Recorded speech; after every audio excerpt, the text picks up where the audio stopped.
Well, howdy do, buckaroos. I got another Frankenstein concoction here for you. Some remnants from my birthday is I had some,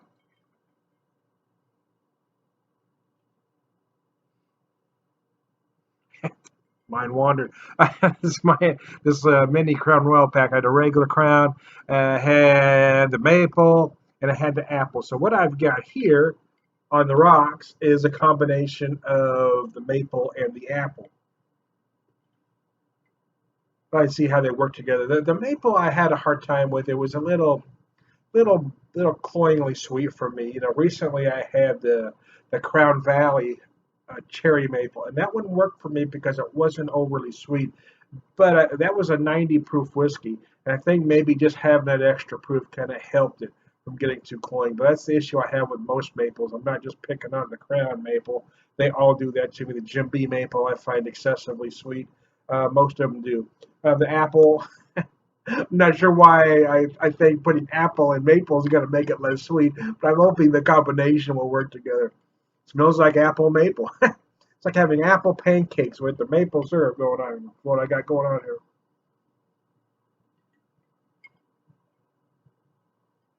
Yeah, wow. Well, surprisingly enough, oddly enough, folks, yeah, oddly enough, it does mellow it out. Yeah, I don't know if the apple's any less sweet on its own, but the combination of the apple and maple kind of worked together, and that's kind of what I was hoping would happen, and it did. Sometimes I'm just a damn genius. I digress.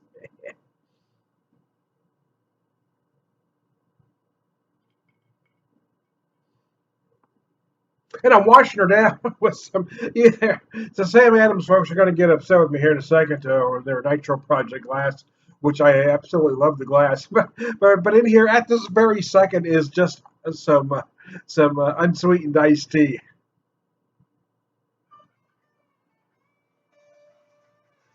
Oh, my wife is calling me. Shoot, I got to go.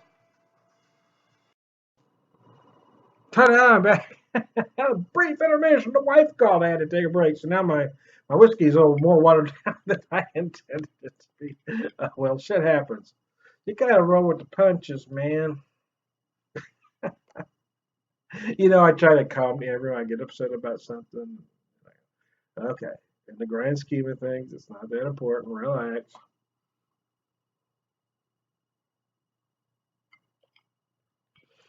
I used to get mad over watered down whiskey. I'm the one that put the ice cube in it. It's my own damn fault. I wanted it cold. No, it's not too watered down, but I did want it. Actually, I do find it oddly. Here's the apple bomb. Oh, it just started kitchen. I apologize. Sorry about that. I do find it oddly enough, the apple does help that maple. For me, the maple's too strong. And some folks might like it. That might be why you buy it. You want that strong, sweet taste. For me, it doesn't work. But the apple kind of calms it down a little bit. Now you got a combination of the apple, the apple and the maple. Call it apple, apple and the maple.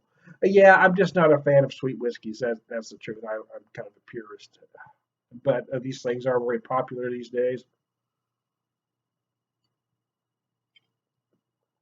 A few weeks ago, I purchased a bottle of the Crown Valley cherry maple that I'd mentioned, and that thing is just gorgeous, actually. But maybe because, or partly because, it's a 90 proof whiskey. It's that uses natural flavors, so maybe that's why that one doesn't feel as cloyingly sweet as others.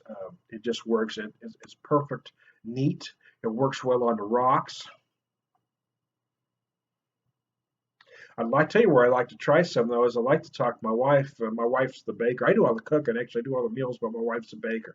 So I'd love to talk my wife into making a pecan pie and using that cherry maple in place of vanilla or bourbon. Sometimes use bourbon or vanilla in a pecan pie, but use that cherry maple in place of. But that adds some fantastic flavor. So there you go. Oh, there you go. I talked long enough. It's going to take me a while to drink this whole glass.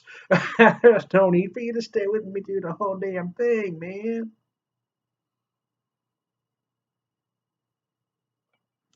So, anyways, hey, I'm Tom the Beer Whisperer, doing a little spin with some whiskey, I guess.